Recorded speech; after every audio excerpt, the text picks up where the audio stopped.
সুধী, আপনারা যে যেখান থেকেই আমাদের আয়োজন চিন্তার নাভি পর্ব 7 দেখছেন, সকলকেই প্রাণ ঢালা অভিনন্দন এবং শুভেচ্ছা। এবং আমাদের সাথে আজকে আমার খুবই প্রিয় মানুষ এবং আপনাদের অনেকেরই পরিচিত একজন কবি, প্রাবন্ধিক, গল্পকার এবং সুচিন্তক বলা যেতে পারে, একজন সংস্কৃত জন। সংস্কৃতির সাথে যে আষ্ঠে পৃষ্ঠে বাঁধা পড়ে থাকে সেরকম একজন মানুষকে নিয়ে এসেছি, যিনি চাষা হাবিব, যিনি নিজেকে আপদমস্তক একজন চাষা ভাবেন। এই ভাবনাটা আমাকে সবচেয়ে বেশি খুবই ভালো লাগায়, দোলা দেয়। তো যাই হোক, আমরা আমাদের আজকের প্রিয় অতিথি তার কাছ থেকে তার শুভেচ্ছা বিনিময় এবং তার মূল্যবান কথা শুনবো। তার আগে প্রথমে আমরা একটু কুশল বিনিময় করে আসি। আজকে শ্রোতা দর্শকদের উদ্দেশ্যে আপনি কুশল বিনিময় করুন। ধন্যবাদ তানজিৎ, সৌরভ। আমার অত্যন্ত প্রিয় একজন ছোট ভাই এবং সে ভালো মানের একজন কবিও বটে, ভালো সঞ্চালক। এবং আমি এটুকু বলতে পারি যে তরুণ প্রজন্মের টকবগে একজন যুবক। তো তার আমন্ত্রণেই আজকের এই দুপুর রাতের চিন্তার নাভি 7 প্রোগ্রামে আমাকে আমন্ত্রণ জানানো হয়েছে। এই জন্য তানজিরকে ধন্যবাদ, সঙ্গে যারা দেখছেন তাদের সবাইকে ধন্যবাদ।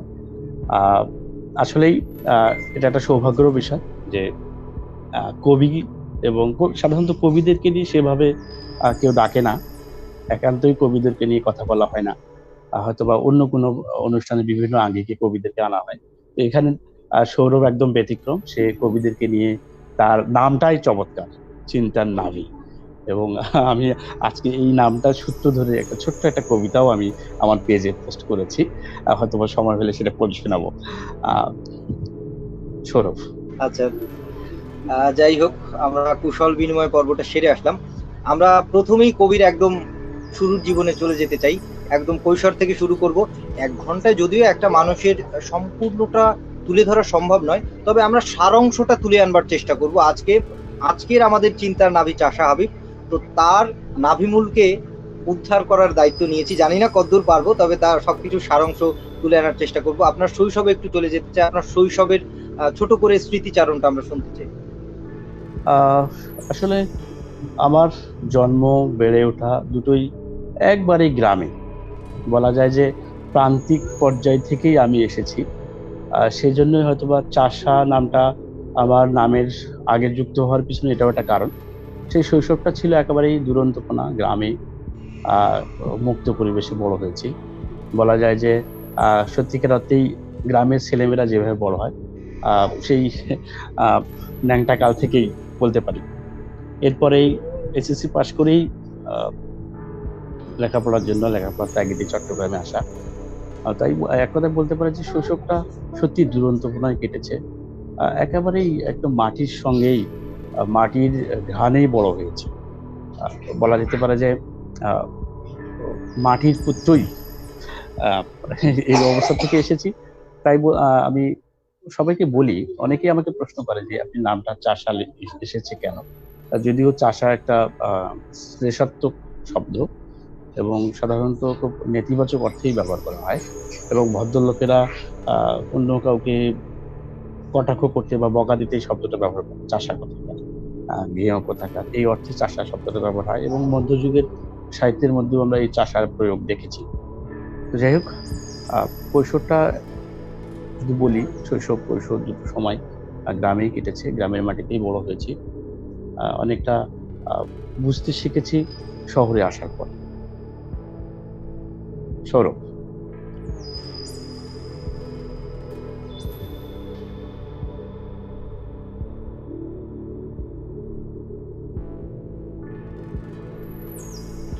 সৌরভ, শুনছো? হ্যাঁ জি, আমি শুনতে পাচ্ছি। ধন্যবাদ। আমরা আপনার শৈশব থেকে একটু ঘুরে এলাম।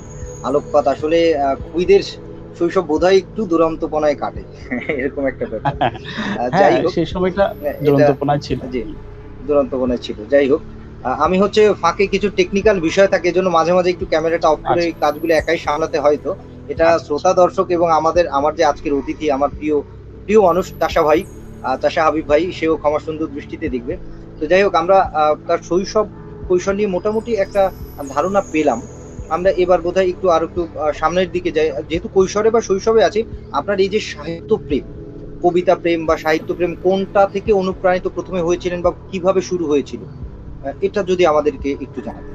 হ্যাঁ, একটু বলি। আসলে আমি ছোটবেলা থেকে একটু ভাবুক প্রকৃতির ছিলাম, একটা ভাবনার জগতে ছিলাম। আর একটা বিষয় ছিল যে আমাদের গ্রামের আশেপাশে বিভিন্ন জায়গায়, বিশেষ করে এই যে দুর্গাপূজা উপলক্ষে 14 দিন ব্যাপী যাত্রাপালা বা মঞ্চ নাটকের আয়োজন হতো, কবির গান হতো। এই বিষয়গুলো আমাকে খুব টানতো। এবং আমাদের গ্রামে আমার চাচা, আমার একজন জ্যাঠা, এনাদের একটা গানের দল ছিল। এবং বিশেষ করে এই যে শীতকাল আসলেই বা গরমের সময় এই সন্ধ্যা হলেই তারা ঢোল ঢাক্কন নিয়ে বসে যেত, চলতো। তো এই বিষয়গুলো আমাকে খুব টানতো। তো অসম্ভব একটা ভালো লাগা ছিল যে এই বাউল মানে কি বলে যে এই গানগুলো ভিতরে আমি যেন প্রাণ খুঁজি। এরপরে যখন প্রাইমারি পাশ করলাম, 6-এ ভর্তি হওয়ার পরেই আমার একজন শিক্ষক, বলা যায় যে তার হাত ধরেই লেখালেখির আগ্রহটা জন্মালো। ইনি ইংরেজি পড়াতেন আমাদেরকে। তো উনি হঠাৎ করে বললেন যে, এই তোমরা প্রতিদিন ডায়েরি লিখে নিয়ে আসবে। তো আমি কি করলাম, আমি ইংরেজিতে ডায়েরিটা লিখতাম, যা পারতাম লিখতাম। তো ওনাকে মাঝে মধ্যে দেখাতাম, উনি আবার আমার সম্পর্কে দাদাও হতেন। তো মাঝে মাঝে দাদাও বলতাম, বলছে শোন, এই যে ভুল লিখতেছিস তুই, এই লেখাটাই তোকে একদিন কাজে লাগাবে, তুই লিখতে থাক। এরপরে এই সময় আমাদের একজন নতুন স্কুলে বিএসসি শিক্ষক আসেন, হান্নান স্যার, তার কথা না বললেই নয়। এই স্যার এসে উনি আমাদের বাড়িতেই থাকতেন। তো সেই সময় গ্রামে এইরকম একটা অবস্থা ছিল যে উনি আমাদের বাড়িতে খেতেন, আমাদের বাড়িতেই থাকতেন। আর স্যারের একটা ট্রাঙ্ক ছিল, এক ট্রাঙ্ক ভর্তি বই ছিল। তো এই বইগুলো আমি প্রায় পড়তাম। মামা বলতাম আমরা স্যারকে, যেহেতু উনি আমার মাকে আপা বলতেন। তো এই মামা বলতাম, আবার স্কুলে গিয়ে স্যার। এই তখন কত বয়স আর কত হবে, ক্লাস 6-এ পড়ি, 11-12 বছর বয়স। এই সময়ে আমি শরৎ সমগ্র, রবীন্দ্র সমগ্র, অলমোস্ট শিশুদের উপযোগী বইগুলো প্রায় প্রচুর বই ওই সময় পড়া হয়ে যায়। এর সূত্র ধরে আমাদের স্কুল লাইব্রেরি ছিল। এই মামা, এই স্যার, উনি এই বইগুলো পড়ার প্রতি আরো আকৃষ্ট করলেন। তখন ছোটদের বিজ্ঞান, ছোটদের মজার কথা, ছোটদের গণিত, ছোটদের রাজনীতি, নিহাররঞ্জন রায়ের এরকম এই যে শুরু হলো। আর ওই তখন থেকেই শুরু, বলা যায় 6-7 থেকেই আমার লেখালেখিটা শুরু। এটা আস্তে আস্তে করেই বেড়েছে। আমি যখন 8-এ পড়ি, তখন আমার একটা কবিতা মাদারীপুর থেকে একটা একটা পত্রিকায় বের হয় প্রথম। মানে আরো আগ্রহটা বেড়ে যায় সেখান থেকে। তো সেই কবিতাটার শিরোনাম আমার ছিল স্বাধীনতা, সম্ভবত। দুর্ভাগ্যবশত যে এই কবিতাটা আমার কাছে নেই, এই কবিতার কোনো কপি আমার কাছে নেই, আমি আর উদ্ধার করতে পারিনি। এটা ছিল আমার প্রথম সেই কবিতা। প্রথম লেখাটা আসলে কিভাবে যেন হারিয়ে গেল। এটা একটা বিষয় ছিল। এরপরে হ্যাঁ। 9-10 পাশ করা, আমাদের ক্লাস 10-এ যখন উঠলাম, যেহেতু আমি ক্লাস ক্যাপ্টেন ছিলাম, ফলে স্কুলে আমাদের সাংস্কৃতিক একটা পরিমণ্ডল ছিল।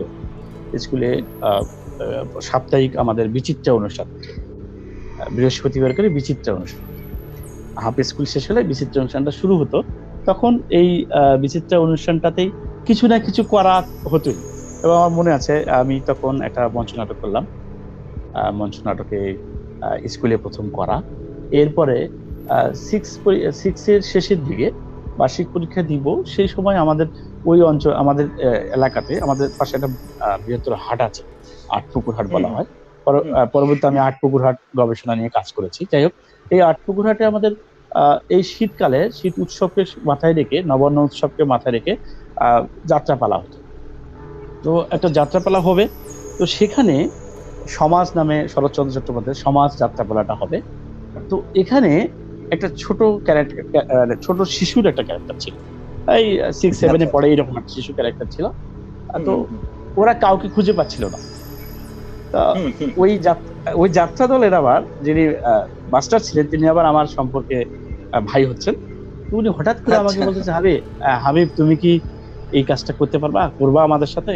আমরা তো এটা পাচ্ছি না, একজনকে নিয়েছিলাম, তাকে দিয়ে হচ্ছে না। কারণ খুব মেইন রোল ছিল সেটাই, কারণ এই বাচ্চাটাকে কেন্দ্র করে পুরো ঘটনাটা এগিয়ে যায় আর কি। তো এই সূত্রেই আমি তখন যুক্ত হলাম।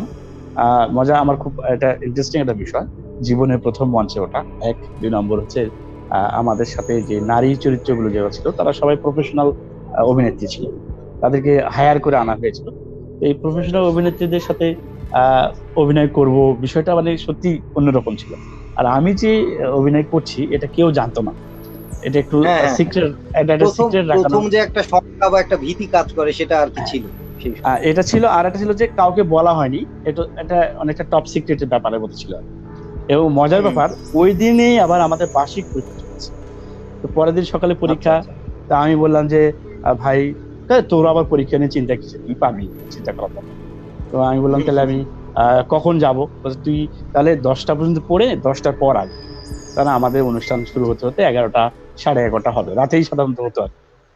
তো হ্যাঁ, সেই অনুষ্ঠানে আমি গিয়ে তো তাজ্জব দেখি যে মানে কমপক্ষে হলো 20 থেকে 30 হাজার মানুষ, মানে হায় হায়, লোকারণ্য, বিরাট ব্যাপার। এইরকম একদম একটা হাঁটু স্টেজের কাঁপার মতো উপর, একটা ব্যাপার। একটা হাঁটু হ্যাঁ, কাপড় হ্যাঁ, এরকম একটা স্টেজে আমি অভিনয় করি।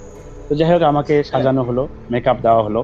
এবং আমি প্রথমে আমাকে একটা কথা বলেছিল যে তুমি মঞ্চে উঠে কখনো কাছের মানুষের দিকে তাকাবে না, সবসময় দূরে আচ্ছা, কিছু টেকনিক শিখে দেওয়া হয়েছিল। দূরের যাই অডিয়েন্স, হোক, হ্যাঁ, যে হ্যাঁ দূরের অডিয়েন্স, অডিয়েন্স যাই হোক, দেখবে। তো এই আমি যাচ্ছি, দেখি রাস্তায় বাম পাশে আমার মা, আমার বোন, আমার বাবা দাঁড়িয়ে আছে, দাঁড়িয়ে বসে তারা অনুষ্ঠান দেখতে দিচ্ছে। এটা তো আরো ভয়ের হুম, কারণ হয়ে দাঁড়ালো আমার জন্য। আরো ভয়ের এরপর কারণ। আমি হ্যাঁ, আরো ভয়ের কারণ, এরপর যখন আমি মঞ্চে উঠলাম, উঠে দেখি যে মঞ্চের সামনে, ডান পাশে, বাম পাশে সবে আমাদের মানে পরিচিত মানুষজন। তো যাই পরিচিত, হোক, সবাই পরিচিত। হ্যাঁ, মানে শুরু হয়ে গেল। তো প্রথমে একটু ভয় লাগলো, পরে আমি একদম স্বাভাবিকভাবেই চেষ্টা করেছিলাম, এবং খুব তুমুল একটা করতালি পাই আমি দর্শকদের কাছ থেকে। তো এই যে বিষয়গুলো, এই সবগুলো বিষয় আসলে আমার মনে হয় মানুষ জগৎটা তৈরি করেছিল। মানে এরপরে সাহিত্য সংস্কৃতিতে আসবার জন্য হ্যাঁ, অনুপ্রেরণা আর আস- কি জুগিয়েছে। অনুপ্রম। এরপরে আরো একটা মজার ব্যাপার না বললে নয়। হ্যাঁ, আমি হ্যাঁ, যখন অবশ্যই বলুন, বলুন। এসএসসি পরীক্ষা যখন দিলাম, পরীক্ষা দেওয়ার পর আহ, তখন বলা হলো যে ওই আমাদের গ্রামে একটা তাবলিগ জামাত থেকে জামাত এসেছে, 1 বছরের জামাত এসেছে। তো যেহেতু পরীক্ষা শেষ হয়েছে, স্বভাবতই আমি তখন ওই আমার আব্বা বললো যে ঠিক আছে, একটু জামাতে যাও, যা ঘুরে এসো। এবং জামাতের লোকেরা, যিনি আমির সাহেব ছিলেন, উনি একজন ইঞ্জিনিয়ার মানুষ ছিলেন, খুব বিদগ্ধ মানুষ ছিলেন, বলছে হাবিব তুমি তো আমাদের সঙ্গে আছো, তো আমাদের সঙ্গে একটু সময় দাও। তো আমি সেই জামাতের সঙ্গে আহ ঘুরলাম, এবং 10 দিন ছিলাম। হঠাৎ করে আমাদের সেই সময় আমাদের পার্শ্ববর্তী থানা, ফুলবাড়ি থানার পাশে বিরামপুর থানা, সেই বিরামপুর থানাতে তাবলিগ জামাতের একটা ইজতেমা হয়, এবং সেখানে প্রায় 1.5 লক্ষাধিক মানুষ উপস্থিত ছিল জামাতে।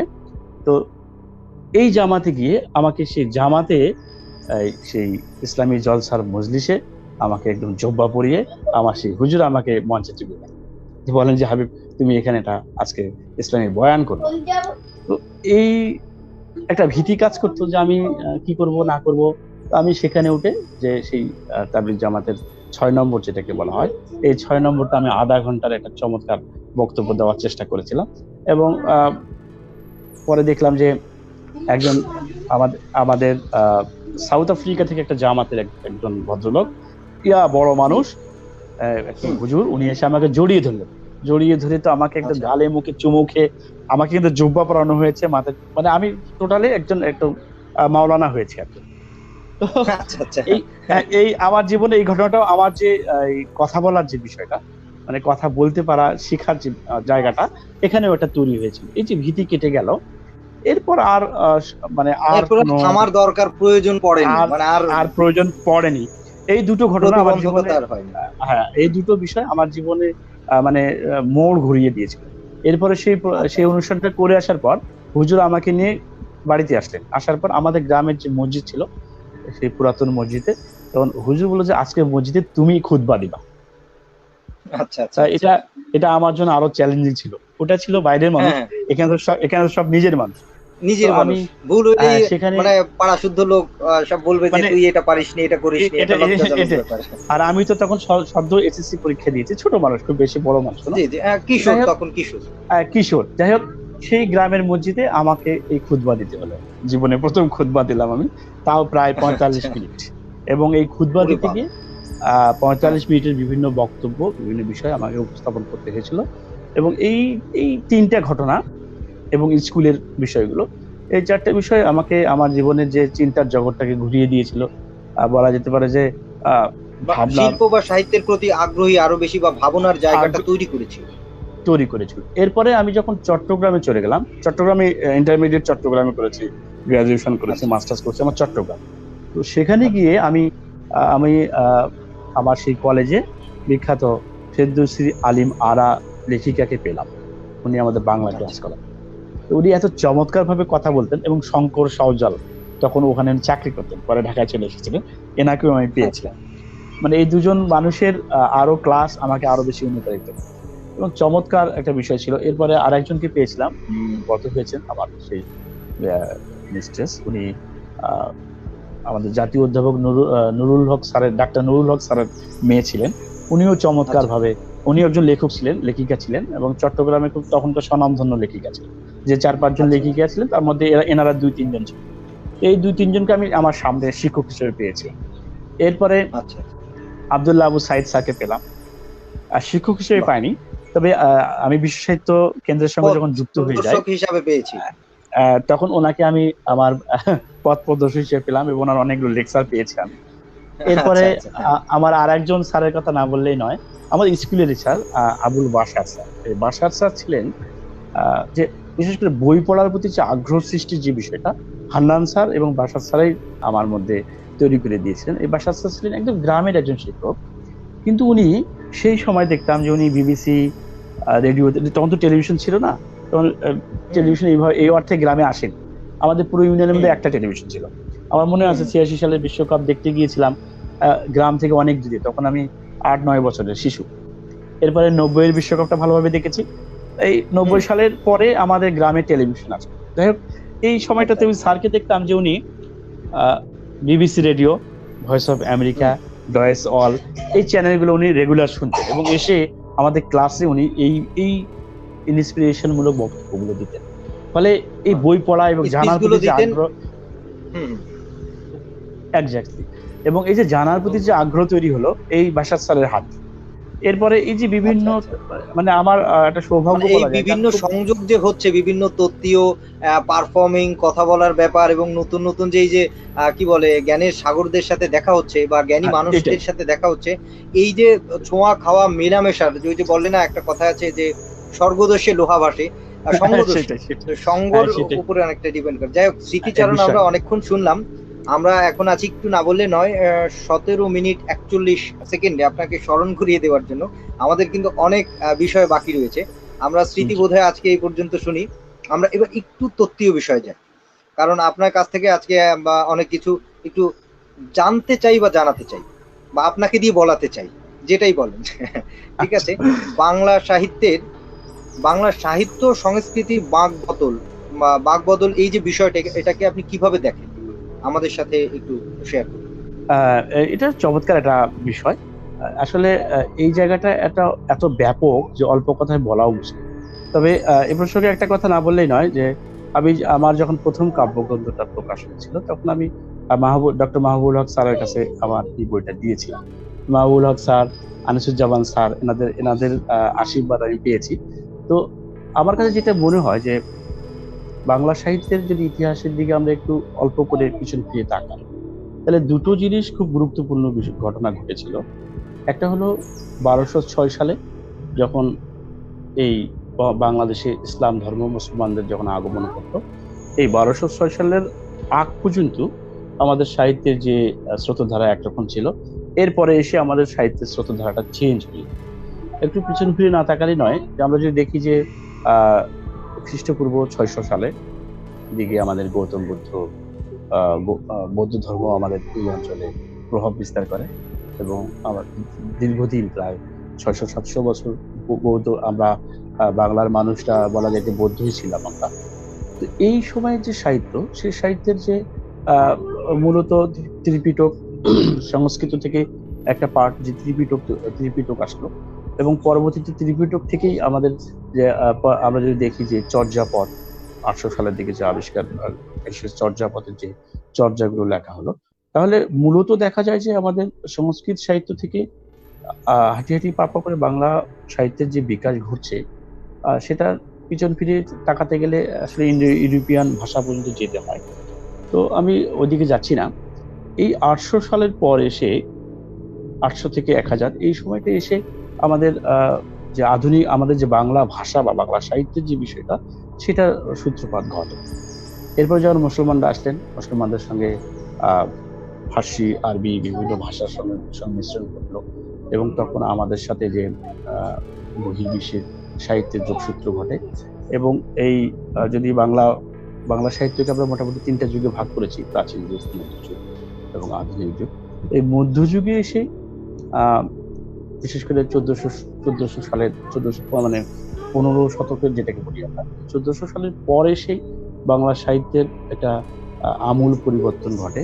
সেখানে শ্রী শ্রী চৈতন্যদেব, তারপরে আমাদের আরো যারা আছেন তাদের হাত দিয়ে নতুন বাংলা সাহিত্যের একটা যোগসূত্র ঘটে। এর ধারাবাহিকতায় সেই সাহিত্যই আধুনিক যুগে এসে রবীন্দ্রনাথের হাত দিয়ে বাংলা সাহিত্য আজকে এই আধুনিকতম সংস্করণে এসে পৌঁছে। তাহলে আসলে এই বিষয়টা এত মানে ব্যাপক একটা বিষয় যে অল্প কথাতেই এই বিষয়গুলোকে উপস্থাপন করা কঠিন, শেষ করা কঠিন হয়ে যায়। তবে আমি একটু যুক্ত করতে চাই আপনার বলার সুবিধার্থে, যেহেতু আপনি রবীন্দ্রনাথ পর্যন্ত চলে এসেছেন আধুনিক, এখন বর্তমান সময়ে যে শব্দটা সাহিত্যে প্রচন্ড পরিমাণে ঘোরাফেরা করছে এবং যেটা আসলে ভাবনারও বিষয় বা যেটা যারা বোদ্ধা বা তাত্ত্বিক আছে এখনকার মানে বেঁচে থাকা যে জেনারেশনটা, যে প্রজন্মটা, উত্তর আধুনিক সাহিত্যকে আপনি কিভাবে দেখছেন বা মূল্যায়ন করছেন, সংক্ষেপে একটু যদি এর সাথে আসলে উত্তর আধুনিক সাহিত্য এটা তো আসলে আমরাই বানিয়েছি। এইরকম কিতাবই অনেক নাম এসেছে।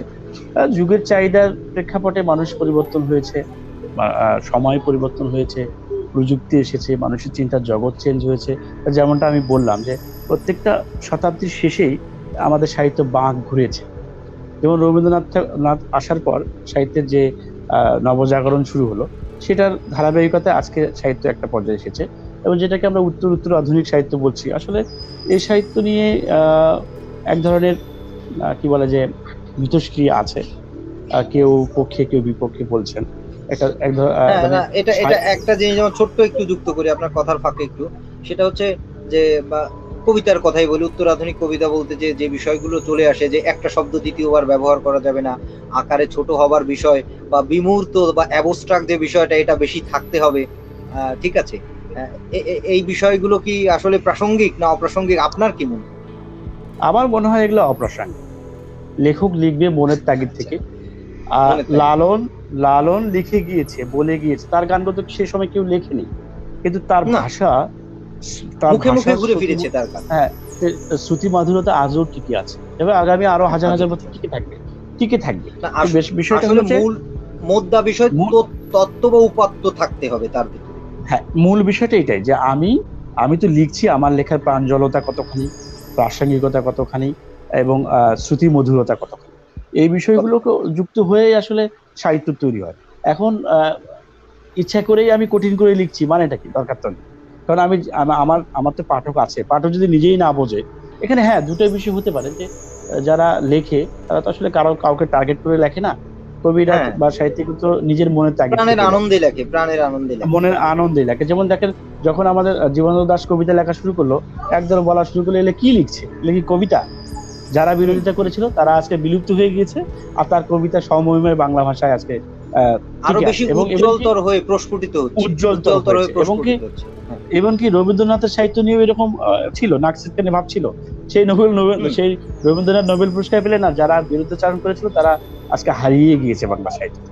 আজকে একটা প্রাসঙ্গিকতা না বললে নয়, আমরা অনেকেই হুমায়ুন আহমেদ স্যারের বিরোধিতা করি যে তিনি চটুল সাহিত্য রচনা করেছেন, কিন্তু বাংলা সাহিত্যে বাংলা বই পড়ার প্রতি মানুষের যে নতুন প্রজন্মকে যে আগ্রহান্বিত করার যে বিষয়টা, আমার তো মনে হয় যে রবীন্দ্রনাথ যদি বেঁচে থাকতো আর হুমায়ুন আহমেদ স্যারের যদি জনপ্রিয়তা সে দেখতো, তিনিও মনে আক্ষেপ করতেন যে আমার বইও আহারে, যেখানে মানে একজন লেখকের বই প্রকাশকে কেন্দ্র করে একটা দেশের পুরো প্রকাশনা শিল্পটা চাঙ্গা হয়ে গেল, এই যে বিষয়টা উঠলো। এবং আজকেও আমাদের হুমায়ুন আহমেদ কতটা প্রাসঙ্গিক, এই বিষয়গুলো আসলে যারা বলে উত্তর আধুনিক বা উত্তর আধুনিক কথা বলে ধুয়ো তুলে নতুন একটা মিউজিয়ামের সাহিত্য আনার চেষ্টা করছে, এটা আসলে কতখানি টিকবে বা কতখানি টিকে থাকবে সেটা সময়ে বলবে।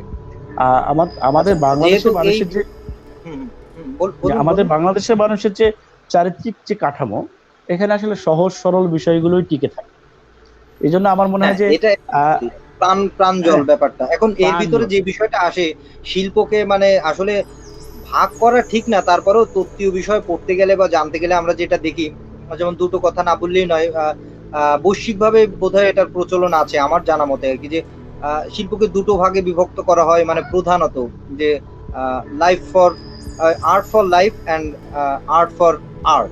এই যে বিষয়টা, মানে এর ভিতরে আসলে এখন আ আর্ট ফর লাইফ গুলো তো জনপ্রিয়তা অবশ্যই পাচ্ছে। এবং তাহলে আ- আর্ট ফর আর্ট এই বিষয়টাকে আপনি কিভাবে দেখছেন? এখন মানে বিষয় শিল্পের হলো যে জন্য আসলে মানে শিল্পের জন্য শিল্প, শিল্পের জন্য শিল্পী, নাকি শিল্পীর জন্য শিল্প, এই কথাগুলো আসলে তখনও বিতর্ক ছিল, এখনো আছে, আগামীতেও থাকবে। তবে আমার কাছে মনে হয় যে ভিতর আহ, আমার কাছে যেটা মনে হয়, আমি সহজ সরলভাবে যেটা চিন্তা করি যে আসলে আমি যা করছি, যা লিখছি, যা ভাবছি, যা চিন্তা করছি, সেটা একান্তই আমার। এটা আসলে টিকবে হ্যাঁ, কি তবে টিকবে এটা না। আমরা এভাবে ধরতে পারি, দিন শেষে তো আমরা যাই করি লিখি, একটা মানুষের দার্শনিক দৃষ্টিভঙ্গিটাই কিন্তু শেষ পর্যন্ত থেকে যায়, বা আমরা সেটাই উপলব্ধি করতে পারি। সেটাই মূল বিষয়, যে কে কিভাবে দেখছে এবং কে কিভাবে সেটাকে প্রকাশ করছে সেটা অলংকারিক প্রকাশ ভাবে। করছে। আর একটা বিষয় হচ্ছে, লেখার মধ্যে যদি আসলে দর্শন না থাকে, যেটা তুমি বললা, তোমার লেখাও আমি জি, জি। পড়েছি, আমাদের সৌরভ চমৎকার লেখো তুমি, যে আসলে লেখার মধ্যে যদি দর্শন না থাকে, হ্যাঁ, হুম, লেখার মধ্যে হুম, যদি বলা হয় যে কবিতা হচ্ছে একটা শরীর, কবিতার একটা শরীর হুম। থাকবে, একটা দেহ থাকবে, সেই দেহ হুম, কাঠামোর মধ্যে সৌন্দর্য থাকবে, সেই দেহ কাঠামোর মধ্যে মানে দেহটাকে যত সুন্দর করে সাজানো যায়। এখন আজকাল দেখা যাচ্ছে যে আমরা অনেকেই দেখছি, অনেক কবিতার মধ্যে দেখছি যে কবিতার সেই দেহটা খুঁজে পাওয়া যাচ্ছে না। যেমন যাকে মোদ্দা হাজার কথায় যে নন্দন তত্ত্ব বা পরিমিতি বোধের যে ব্যাপারটা, এটা হ্যাঁ, আর কি বলা যেতে পারে। নন্দন তত্ত্বের সঙ্গে পরিমিত বোধ, সঙ্গে আবার দর্শন। যেমন হাজার দর্শন। বছর ধরে আমি পথ হাঁটিতেছি পৃথিবীর পথে, সিংহল সমুদ্র হতে নিশীথের অন্ধকারে মালয় সাগর। এই যে কবিতাটা কোথায় নিয়ে যাচ্ছে আমাকে, আমি তো বলি যে বাংলা ভাষার কবিতাকে বুঝতে হলে এই একটা কবিতা যদি কেউ বোঝে, তাহলে তার জীবনে অন্যান্য জিনিস এমনিতেই বুঝে। আর একটা বিষয় হলো যে কবিতার মধ্যেও তো একটা মেসেজ থাকে, তাই না? একটা মেসেজ তো থাকেই। না, যিনি সবশেষে তো লিখছেন, একটা বার্তা অবশ্যই হ্যাঁ, দিতে চায় একটা একটা একটা লেখক, একটা বার্তা কবি, থাকেই। একটা আঁকিয়ে। তবে হ্যাঁ, যেটা তুমি বললা যে আজকাল যে উত্তর উত্তর আধুনিক কবিতা বলে যেটাকে বলা হচ্ছে, সেখানে আর কি তাদের মতামতটা এরকম, যে তারা, যেটা আমিও লিখেছি, অনেক এরকম কবিতা আমারও আছে, আমার কাছে কেন জানি হ্যাঁ, আমি লিখে মানে তৃপ্তি পাই না, শান্তি পাই না। মানে তারপরও একটা অপূর্ণতা থেকে যায়। আমার আমার প্রথম কাব্যগ্রন্থ 2014 সালে প্রকাশ হয়েছে। সেই কাব্যগ্রন্থটা বলতে পারো যে পুরোপুরি উত্তর উত্তর আধুনিক কবিতা। এরপরে আমি কবিতা। যখন এই কবিতাটা বিভিন্ন জনের কাছে গেল, প্রায় প্রথম সংস্কারেই 1000 কবি বইটা সেল হয়েছে, খুব ভালো একটা বিষয়। তো আমাকে অনেকে বলেছে যে আসলে আপনার কবিতাগুলো শক্ত হয়ে যাচ্ছে, মানে আমরা যারা মানে সাধারণ কেমন পাঠক, একটু দুর্বোধ্য বা হ্যাঁ, দুর্গম্য, দুর্বোধ্য হয়ে এরকম যাচ্ছে। একটা ব্যাপার। তখন এই বিষয়টা আমাকে খুব নাড়া দিয়েছিল। আমার একজন খুব শুভাকাঙ্ক্ষী বলেছিল, একটা ছোট্ট একটা চিরকুট দিয়েছিল আমার বইটা পড়ে, একটা মতামত সে দিয়েছিল আর কি। তারপর আমি হুম, ভাবলাম যে আসলে এই কথাটা খারাপ বলে, যে কবিতা পড়তে গিয়ে যদি কবিতার যে বললাম যে শরীরকে খুঁজে না পায়, শরীরকে হুম, খুঁজে হুম, পাইলো, যদি শরীরের ভিতর প্রাণ না খুঁজে পায়, প্রাণকে খুঁজে পাইলো, প্রাণের ভিতর যদি সিম্ফনি তরঙ্গ যদি খুঁজে না পায়, তরঙ্গ খুঁজে পাইলো, আবার যদি এখান থেকে সে কি নিবে, দর্শনটা যদি না পায়, তাহলে সেই কবিতাটা হ্যাঁ, আসলে তাকে আকৃষ্ট করবে না। তো আমার করবে মনে না। হয় হ্যাঁ, এই এই বিষয়গুলোকে মাথায় রেখে আমাদের লেখা উচিত। তবে ওই শেষ কথা হ্যাঁ, একটাই লেখা যে উচিত। লেখা টিকবে কি টিকবে না সময়ে বলবে, সেটা আসলে সময় আমাদের বলবে। বলার এই জন্য আমি কারো বলার লেখা নিয়ে খুব একটা ক্রিটিসিজম করি না, বা বলতে চাই না, বলি না। আমার কাছে মনে হয় যে হ্যাঁ, হ্যাঁ, যদি সময় মনে করে টিকে থাকবে, তাহলে টিকে থাকবে না। আমারটা নিয়েও আমি বলি, হ্যাঁ, আমার লেখা নিয়েও আমি বলি যে আমি লিখছি, হ্যাঁ। যদি মনে করে যে টিকে থাকতে থাকবে, নাহলে থাকবে না। না, এই আসলে ব্যাপারটা এরকম। মজার মজার ব্যাপার হচ্ছে কি, এটা মানে কে কিভাবে দেখবে জানি না। এটা একান্তই ব্যক্তিগত আরকি। আমার মনে হয়, ভুল অবশ্যই আমি হতে পারি। সেটা হচ্ছে, একজন কবি চাষা হাবিব অনেক কিছু লিখেছেন, অনেক কিছু হয়েছে, বা তার অনেক সুনাম এই সেই, বা সুনাম না লিখলো, পৃষ্ঠাকে পৃষ্ঠা অনেক ভালো, ভালো লিখেছে। লিখে যাবার পর তিনি যখন গত হয়ে গেলেন, তো তার সাহিত্যের জায়গায় থাকলেও সেই সোনার তরী কবিতায় ফিরবো। ফসল থেকে যাচ্ছে, কর্মফসল, কিন্তু সে নেই। তো তাকে নিয়ে এখন কে মাথায় তুলে নাচানাচি করছে, আর কে তাকে ফেলে রাখছে ড্রয়ারের এক কোনায়, এটাতে কিন্তু চাষা হাবিবের কিছু এসে যায় না, মানে আমার মনে এসে হয়। যায়। ঠিক আছে, কিন্তু আরে যতক্ষণ ওই আরে যে প্রাণের আনন্দে প্রকাশ করা বা লেখা বা নতুন প্রজন্মকে অনুপ্রেরণার জন্য যে কিছু রেখে যাচ্ছি, তারা যদি কিছুটা ভালো লাগে, কিছুটা পড়ে যদি আনন্দিত হয়, তাদের পথ যদি একটু আলোর দিকে যায়, এই আর কি। এই না, আর একটা বিষয়, সেটা তুমি একটু ইঙ্গিত দিলা, সেখান থেকে একটু বলি যে আসলে জি, আহ সাহিত্য, শিল্প, সংস্কৃতি এগুলোও তো নিয়ন্ত্রিত হয় একটা নির্দিষ্ট জায়গা থেকে। একটা একটা সম্প্রদায় বা একটা বিশেষ গোষ্ঠী বা একটা শ্রেণী এটাকে নিয়ন্ত্রণ করে। ফলে তুমি দেখবা যে পৃথিবীতে ইতিহাস লিখেছে জয়ীরা, যারা পরাজিত হয়েছে তারা ইতিহাস লেখেনি। তো জয়ীদের না ইতিহাস, লেখেনি, জয়ীদের হ্যাঁ এবং জয়ীদের পৃষ্ঠপোষকতায় কিন্তু সাহিত্য সৃষ্টি হয়েছে। ফলে সে সাহিত্য কি হ্যাঁ, হয়েছে? সে সাহিত্য আসলে তাদের পক্ষেই হয়েছে।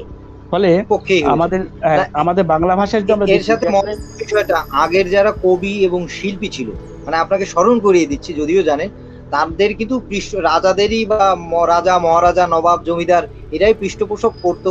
সুতরাং যখন বা একজন কবি বা শিল্পীকে পৃষ্ঠপোষক করা হবে, সে তো তারই গুণ গাইবে, এরকম একটা ব্যাপার থেকেই যায়। হ্যাঁ, আর একটা বিষয় দেখো যে আমাদের প্রাচীন বাংলা সাহিত্যের নমুনা হচ্ছে চর্যাপদ। চর্যাপদ কারা লিখেছিল? প্রান্তিক পর্যায়ের কবিরা লিখেছিল। একদম শোষিত শ্রেণীর কবিতা লিখেছিল। আলিত্র, হুম কালিত্র বাট, রুদ্ধেলা, তা দেখি বন্যি হইলেও তালা। একটা ছোট হুম চর্যা হুম, থেকে বললাম আমি। তো আমরা এখানে দেখতে আচ্ছা পাই আচ্ছা, যে সেই সাহিত্য কিন্তু কি বলে যে রাজা বাদশাদের সবাই কিন্তু পাঠ পঠিত হয়নি। সেই সাহিত্যগুলো পতিত হয়নি। পড়েছিল একসময়। সেই সাহিত্যগুলো হুম পড়েছিল। আর হাজার হুম, বছর পর আমরা খুঁজে পেয়েছি। খুঁজে পেয়ে দেখলাম খুঁজে যে না, পেয়েছি, আমাদের এই যে এই ব্যাপারটা এখনো ঘটছে। দেখবা যে আমাদের এখনো যারা করছে। প্রান্তিক, এখন যারা প্রান্তিক লেভেলের লেখা লেখে, প্রান্তিক থেকে তুমি দেখো যে আমাদের যে 21শে পদক বা স্বাধীনতা পদক বা রাষ্ট্রীয় যে বড় বড় পদকগুলো তারা পাচ্ছে। একটা গ্রামের কোনো সেই অর্থে কবি সাহিত্যিক এখনো পায়নি, নাগরিক পাচ্ছে না। কবিরা, নাগরিক নাগরিক কবিরাই সাহিত্যিকেরা পাচ্ছে, পাচ্ছে। পাচ্ছে। হ্যাঁ তার হ্যাঁ মানে ব্যাপারটা কি দাঁড়ালো, এখানেও আমরা দেখতে পাই যে ওই যে শোষিতের যে সাহিত্য, অর্থাৎ বঙ্গবন্ধু আক্ষেপ করে বলেছিলেন যে উনি কিন্তু ওনার বক্তব্যে বারবার বলেছিলেন, আমি বঙ্গবন্ধু প্রসঙ্গটা এই জন্য আনলাম যে যেহেতু বঙ্গবন্ধু শতবর্ষ বার্ষিকী উৎসব হচ্ছে, হ্যাঁ হ্যাঁ, এবং অবশ্যই আমি অবশ্যই একটু অবশ্যই। একটা তথ্য দিয়ে রাখি। আমি সম্প্রতি বঙ্গবন্ধুর ভাষণ নিয়ে একটা কাজ করেছি। একটা গ্রন্থ আমার আগামী বইমেলায় হয়তো বা না, আসতে পারে, কাজের চেষ্টা আপনার চলছে। বইয়ের ব্যাপারে যাব, আহ, বইয়ের না, ব্যাপারে আবার এটা যাব, এটা মানে আলাদা এটা না। একটু বলি, এই প্রসঙ্গক্রমে হুম, বলি যে বঙ্গবন্ধুর ভাষণ থেকে গণমানুষের মুক্তি, এই শীর্ষক আমি একটা কাজ করেছি, গবেষণা কাজ করেছি।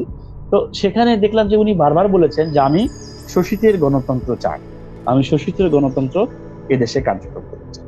তো এখন আহ, এইটা খুব কঠিন একটা বিষয়, খুবই কঠিন একটা মানে অংশ, জীবনের একটা অন্যতম একটা অধ্যায়, যে আসলে হুম, শিল্প সাহিত্যের যে অংশটা, এই প্রোলোটারিয়েট যেটাকে আমরা বলি, যে প্রোলোটারিয়েট সাহিত্য যেটাকে আমরা বলি, এই প্রোলোটারিয়েট সাহিত্যটা সারা পৃথিবীতে কোনো দেশেই কিন্তু খুব বেশি মর্যাদার জায়গায় যেতে পারে নিয়ে যায়নি। কারণ আচ্ছা যায়নি যে আচ্ছা, সমাজ কাঠামো, রাষ্ট্র কাঠামো বা সরকার কাঠামো তা নিয়ন্ত্রিত হয় আসলে পুঁজি দিয়ে আর হ্যাঁ ব্যবসায়ী দিয়ে। আর যেখানে ব্যবসা নেই সেখানে তারা এটা কেন করবে? এখন এই যে কেন করবে? ফেসবুকের যুগেও এসে আমরা দেখি যে যেখানে ব্যবসার বিষয়টা আসছে সেটাকেই কিন্তু বেশি বেশি করে হাইলাইট করা হচ্ছে, বেশি বেশি হাইলাইট করে করা তাদেরকে হচ্ছে, হ্যাঁ। হচ্ছে। তো এই যে বিষয়টা, আচ্ছা, এই বিষয়ে হয়ে গেছে কি, এই বিষয়টাতে গিয়ে আমাদের বাংলা সাহিত্যের একটা বিশাল একটা অংশ আমরা হারিয়ে ফেলেছি। দুর্ভাগ্য হলো আচ্ছা। সত্য যে আমরা এগুলোকে সংরক্ষণ করতে পারি বা এগুলো আমাদের হাতে নেই। তা আমি হ্যাঁ, কবিকে এই পর্যন্ত একটু থামিয়ে দিচ্ছি, থামিয়ে দিয়ে আমরা একটু মন্তব্যে চোখ বুলিয়ে আসি। শ্রোতা দর্শকরা গভীর রাতে এখনো জেগে আছেন, তারা মন্তব্য করছেন, দেখছেন, এটা ভালো লাগছে। আর শ্রোতা দর্শক যারা যুক্ত আছেন, একটা কথা বলতে চাই, চিন্তার নাভি এই যে অনুষ্ঠানটা বা আয়োজনটা, এটা হচ্ছে মধ্যরাতে এই জন্য কবিরা একটু গভীরেই যায়, আর চিন্তার গভীরতা মধ্যে না গেলে আসলে পাওয়া যায় না। এই জন্য আর মধ্যরাতে তারাই আমাদের সাথে যুক্ত হবে, যারা আসলে চিন্তক মানুষ। আশা করছি আমরা একটু মন্তব্য চোখ বুলিয়ে আসি, আবারও ফিরবো। আজকের পুরোটা জুড়েই থাকবে চাষা হাবিব, তার স্মৃতিচারণ, তার দর্শন, তার কার্যক্রম। তো যাই হোক, তার ভালো লাগা খারাপ লাগা, প্রথমেই দেখছি একজন কবি মিঠুন কুমার সমাদ্দার, ভালো কবি, তিনি লিখেছেন শুভকামনা ভালোবাসা, দাদা ভালোবাসা রইলো তোমার জন্য। হুসাইন লিখেছে চমৎকার স্মৃতিচারণ, ধন্যবাদ। এমডি জাহাঙ্গীর অনেকগুলো ইমোজি দিয়েছেন, আপনাকে অনেক ধন্যবাদ দেখছেন, এবং আপনি যে হাজিরা দিচ্ছেন যাকে বলে ইমোজি দিয়েও, অনেক ধন্যবাদ রইলো। মোহাম্মদ ফরহাদ হোসেন লিখেছে চাষা হাবিব প্রিয় কবি, আমিও ঢাকা থেকে শুনতেছি। ধন্যবাদ, আপনারা যে শুনছেন, এটাই এই আয়োজনের সার্থকতা। মোহাম্মদ ফরহাদ হোসেন আরো লিখেছে, চাষা হাবিব প্রিয় কবি, আমিও শুনছি, অনেক ভালো লাগছে, ধন্যবাদ। এমডি জাহাঙ্গীর আলম লিখেছেন, আমি চট্টগ্রাম থেকে শুনছি, অসংখ্য ধন্যবাদ আপনাকে। আরো দেখছি মোহাম্মদ ফরহাদ হোসেন লিখেছি, প্রিয় কবি, আমি কিন্তু আপনার বড় ফ্যান, ভক্ত, আপনার একজন একনিষ্ঠ ভক্ত, তার কথা শুনেই বোঝা যাচ্ছে। ফরহাদ আরো লিখেছে, এবং আপনার কথাগুলো সবাই শুনতে পারে এজন্য লাইভটি 8টি গ্রুপে আমি শেয়ার করে দিয়েছি। বাহ, অসংখ্য ধন্যবাদ। তো আপনারা যারা দেখছেন, এরকম ভালো লাগলে অবশ্যই শেয়ার করে দিন, বেশি বেশি করে শেয়ার করে দিন। আসলে এই যে কবিরা, আসলে হয় কি, যারা কবি বা সাহিত্য চর্চা করে এদের আসলে চমকটা তো এরকম থাকে না, গ্লামার আর নন গ্লামার বলতে পারি, ভাষার ক্ষেত্রে আর কি বোঝার সুবিধার্থে। পারফর্মিং আর্টে যে একটা গ্লামার আছে, সাহিত্যে বা যারা রচনাতে আছে, ভাবুকে আছে, এটাই ওই গ্লামারটা নেই, যে কারণে এরা আসলে ওই পড়ে থাকে পর্দার পেছনে, যখন গত হয়ে যায় তখন তার আলো বিকশিত হয়। কিন্তু আমি চাই মানে আমার মনে হয় যে বিষয়টা, বেঁচে থাকতে আমি কাকে নিয়ে কতদূর করতে পেরেছি, সেই জায়গা থেকে কিন্তু এই আয়োজন। আমি জানি না এতে কি হবে আর কি হবে না, ঠিক আছে। ফরহাদ আরো লিখেছে, সৌরভ স্যারকে অসংখ্য ধন্যবাদ, আপনাকেও ভালোবাসা রইল। তিনি আরো লিখেছেন, কথা রাইট। আখান্দ মোহাম্মদ খাইরুজ্জামান ভালোবাসার ইমোজি দিয়েছেন, ধন্যবাদ। আরো মন্তব্য আছে, আমরা পড়বো, তবে আমরা আবারও চলে যাচ্ছি কবির কাছে। আমরা আসলে হয় কি, এমন এমন বিষয়, আর আজকে চাষা হাবিব ভাইকে পেয়েছি, হাবিব ভাইয়ের কাছে বসলে তখন মনে হয় না টপিকটা শেষ হোক শেষ হোক। তো কারণ তার যে বলার ভঙ্গিমা আর তার জানার একটা ব্যাপার আছে, সে জিনিসগুলো অনেক গুছিয়ে এবং সুন্দর করে বলতে পারে, এবং প্রত্যেকটা বিষয়ের সাথে একটা লিঙ্ক থাকে। আমরা এই সাথে আর একটু তত্ত্বীয় বিষয়ে যাই, এরপরে আপনার গবেষণা, কারণ আমরা জানি আপনি অনেক বিষয় নিয়ে গবেষণা করেন, গবেষণা ধর্মী কাজ এবং বইয়ের ব্যাপারে আলাপ হবে। তার আগে আরো একটু লোক সংস্কৃতি থেকে ঘুরে আসি, যে বাউল দের বা লোক সংস্কৃতির এই জায়গা থেকে আপনি এই যে কাজ করছেন আদিবাসীকে নিয়ে, যেমন কড়া আছে, সাঁওতাল আছে, মুশহর আছে, এদেরকে নিয়ে যে কাজ করছেন, এদের ব্যাপারে আমাদের সাথে একটু শেয়ার করুন, তারপরে বাদ বাকি অন্য কাজেও আমরা যাব। ধন্যবাদ। আসলে গবেষণাতে যাওয়াটা অনেকটা কাকতালীয়ই বলা যায়। আমি কবিতাতে স্বাচ্ছন্দ্য বোধ করি, কবিতাই লিখি, দুই একটা মাঝে গল্প লেখার চেষ্টা করেছিলাম, এবং আর একটা দুঃখের বিষয় আছে যে আমার নাটক 3টা স্ক্রিপ্ট আমি জমা দিয়েছিলাম, এবং সেই স্ক্রিপ্টগুলো দুর্ভাগ্য হলো শুধু যে আমার নাম বদলিয়ে মাননীয় পরিচালক মহোদয়, নামি দামি পরিচালক, আমি নাম বলছি না, নাম নেওয়া ঠিক হবে না, যাক তিনি তার নাম বসিয়ে এনটিভিতে 2টো এবং চ্যানেল বাংলা ভিশনে একটা নাটক করেছেন আমার স্ক্রিপ্ট। কি বলেন, এই তথ্য কিন্তু আমি জানতাম না, একদম সত্যি কথা, এটা খুবই বেদনাদায়ক, আমাকে তো খুবই বেদনা দিল। আমি কাউকেই বলিনি, আজকে অনেক কথা, নতুন কথা এখানে বললাম আর কি। যাই হোক, এটা ছিল, আমি স্ক্রিপ্ট রাইটিং এর উপর একটা ডিপ্লোমা করেছিলাম, তখন আমাদের কাছ থেকে স্ক্রিপ্ট গুলো নেওয়া হয়েছিল, এবং আমিও 3টা স্ক্রিপ্ট দিয়েছিলাম। দুর্ভাগ্য হলো সত্য, আমি অনেকদিন পর দেখতেছি হঠাৎ করে একটি টেলিভিশন দেখতেছি আমার ওই নাটকটাই হচ্ছে, কিন্তু আমার নাম কোথাও নেই। যাই হোক, এটা বেদনাদায়ক ছিল। এরপরে 2018 সালে আমি হঠাৎ করে আমাকে চট্টগ্রাম থেকে চলে আসতে হয়, দিনাজপুরে চলে আসি। আমি এসে দিনাজপুরে একটা ইংলিশ মিডিয়াম স্কুলে আমি ভাইস প্রিন্সিপাল হিসেবে কিছুদিন দায়িত্ব পালন করি। এই করতে গিয়েই আমাদের দিনাজপুরে একটা কর্মশালা হয় ডক্টর মুনতাসির মামুন স্যারের তত্ত্বাবধানে। কর্মশালাটা ছিল মূলত গণহত্যা 71 এর উপর একটা কি বলে যে পিজিডি একটা কোর্স আছে, ট্রেনিং কোর্স, 6 মাসের একটা কোর্স ছিল। তো সেই কোর্সটাতে অংশগ্রহণ করা হয় আমার। করতে গিয়েই এই গবেষণার বিষয়টা একটু মানে পাকাপোক্তভাবে মাথায় ঢুকে যায়। মূলত প্রথম 71 আমি আটপুকুরহাট গণহত্যা নিয়ে কাজ করি, এরপরে ফুলবাড়ি 71 নিয়ে কাজ করি, দিনাজপুর 71 গণহত্যা ও অন্যান্য প্রসঙ্গ নিয়ে কাজ করি। এখানে 71 নিয়ে 3টা গবেষণা গ্রন্থ আমার কাজ। আর এর আগ থেকেই আমি আদিবাসী নিয়ে একটু লেখাপড়া আমার ছিলই, কারণ আমাদের বাড়ির পাশেই, আমাদের বাড়ি থেকে একটু কাছেই, আমরা মাঝে মধ্যে ওখানে বেড়াতে যেতাম, চাচা বলতাম আর কি, ওরাও আমার বাড়িতে আসতো। একটা সাঁওতাল পাড়া ছিল, তো তাদের সাঁওতালি সংস্কৃতিগুলো আমি ছোটবেলা থেকে দেখেছি। আমার কাছে মনে হতো যে একটু ডিফারেন্ট, তো আসলে এদের ভিতর কি আছে, এই বিষয়টা একটা আগ্রহ ছিল। তারপরে যখন এই গবেষণা কর্মটা করার পর বিষয়টা আরো মাথায় ভূত চেপে গেল, তখন আমি সাঁওতালদের নিয়ে প্রথমে একটা কাজ করলাম, বৃহৎ একটা কাজ, প্রায় 14-15 পার্মার বইটা অবশ্য প্রকাশ হয়নি, এখনো প্রকাশের অপেক্ষায় আছে। এরপরে আমি দ্বিতীয় কাজ করলাম দিনাজপুরের কলা আদিবাসী সম্প্রদায় নিয়ে। এটা দিনাজপুরে না, শুধু পুরো বাংলাদেশে মাত্র 18টি পরিবার বেঁচে আছে কোনো রকম ভাবে, টিকে আছে। তো এই 18টি পরিবার দিনকে দিন কলারা বাংলাদেশ থেকে বিলুপ্তি হয়ে যাচ্ছে। এই বিলুপ্তি হওয়ার তাদের উপর তাদের জমি জমা স্থানীয় বাঙালিরা দখল করেছে, করে তাদেরকে উচ্ছেদ করার একটা ব্যাপার ঘটছে। এবং এই একটা রিপোর্ট করতে গিয়ে পত্রিকার জন্য আমার এই কলাদের সম্পর্কে জানা হয়।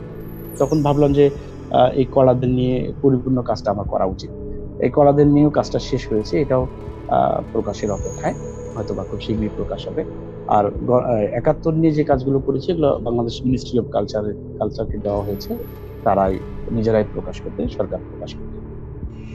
আর এছাড়া দিনাজপুরের আমাদের যে 17টা আদিবাসী, আমরা কাগজে কলমে যেটা জানি, তবে গবেষণায় আমরা পেলাম যে 27টি আদিবাসী গোষ্ঠী আমাদের উত্তর অঞ্চলে বসবাস করে।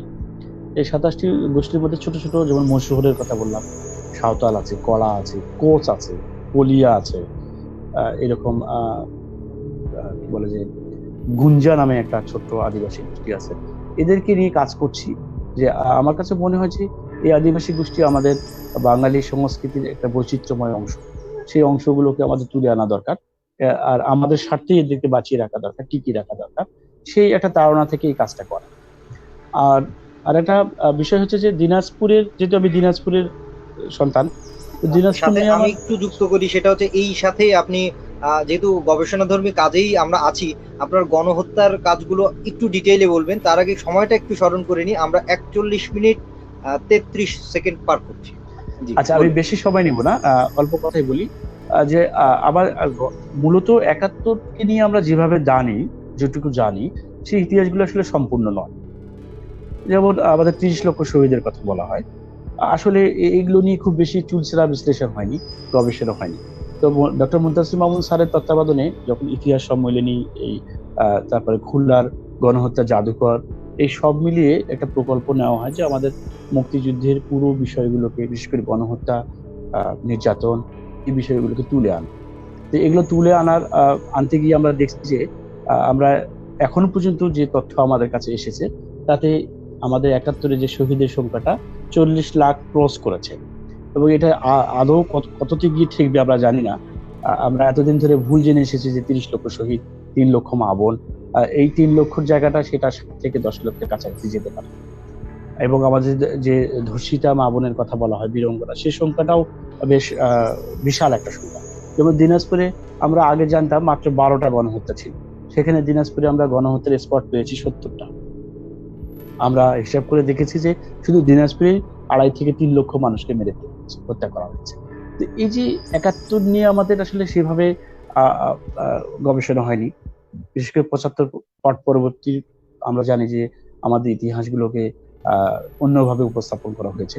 তো আজকে নতুন প্রজন্মের উপর দায় পড়েছে এটা, এবং আমি একজন নতুন প্রজন্মের লেখক হিসাবে এই কাজটাই করছি। আমার কাছে মনে হয় 71 আমাদের একটা গর্বের জায়গা। 71কে নিয়ে আমাদের আরো বেশি গভীরে প্রবেশ করা উচিত। আসলে কি ঘটেছিল সেই বিষয়গুলোকে তুলে আনার দরকার। তুলে আনতে পারলেই আমাদের জাতিগত যে দ্বন্দ্বগুলো রয়েছে, আমাদের মধ্যে যে দূরত্বগুলো রয়েছে, সেগুলো নির্মূল হবে। এবং আমরা সত্যিকার অর্থেই যেই বঙ্গবন্ধুর যে স্বপ্নের শোষিতের সোনার বাংলাদেশের কথা বলা হয়েছিল, সেটার কাছাকাছি যেতে পারবে। যে অসাম্প্রদায়িক বাংলাদেশের কথা বলা হয়েছিল, সেটা হয়তো আমরা করতে পারবো। তো এই জন্য কাজ চলছে, ব্যাপক আঙ্গিকে কাজ চলছে। এর জন্য অবশ্যই মঙ্গল কামনা, শুভ কামনা থাকবে, এবং যেন তাড়াতাড়ি আসে এবং আমরা যেন পড়ে আরো বেশি সমৃদ্ধ হতে পারি, আমরা যেন আরো জানতে পারি, জানাতে পারি। তো যাই হোক, এবার আরো অন্য পর্বে যাব। তার আগে কিছু ঝটপট আমার মানে এই আয়োজনের আর কি একটু চটকদার বা মজাদার বলতে পারেন কিছু প্রশ্নে আমরা চলে যাই। আপনার জীবনের প্রথম প্রেম বিষয়ক আলাপ শুনতে চাই, ছোট করে। সেরকম হয়ে ওঠেনি। আমি প্রথমে বলেছিলাম যে প্রান্তিক পর্যায় থেকে এসেছি, আসলে ওই ভাবনার সুযোগ ছিল না, কষ্ট করে লেখাপড়া শিখতে হয়েছে। ফলে ওই কখনোই জীবন সংগ্রাম করে পড়ালেখা শিখে আবার জীবন সংগ্রামে ব্রতী হতে হতে ওই সময়টা আর হয়নি, একবারে বিয়ে করে ঘর সংসার করেছি। সেটাই ঘটেছে। যাই হোক, আমরা আজকে কবির 5টা পছন্দের কবির নাম শুনি। অবশ্য অনেক থাকতে পারে, 5 জন। হ্যাঁ, অনেক আছে, তার মধ্যে আমার 1 নম্বরে জীবনানন্দ দাশ বলতেই হয়। 2 নম্বরে আমাদের পরবর্তী প্রজন্মের অনেক পরের আবুল হাসানের কবিতা আমার ভালো লাগে, সৈয়দ শামসুর রহমানের কবিতা ভালো লাগে, আল মাহমুদ আছেন, রবীন্দ্রনাথ তো আছেই, নজরুল রবীন্দ্রনাথের কথা নিলাম না, আমি ওই দুটোকে আলাদাই রাখলাম। এবং সমসাময়িক কালেরও অনেক লেখা ভালো লাগে।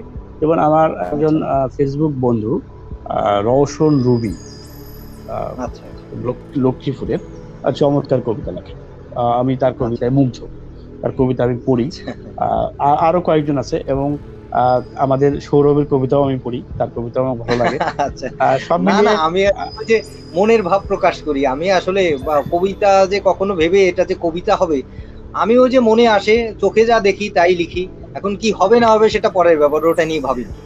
তবে আমি প্রাণের পড়ি, অনেকের লেখাই পড়ি। হ্যাঁ, তবে এটা যে পড়েন এটা জেনে খুব ভালো লাগছে।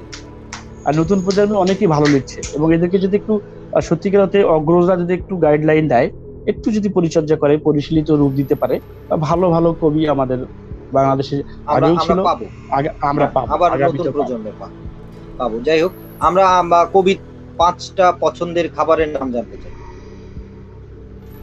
আসলে ভাত, মাছ, সেইভাবে চা, চকলেট, যে কোনো কিছু হতে পারে, মানে যেগুলো একটু মনে সেইভাবে হয় যে খাই।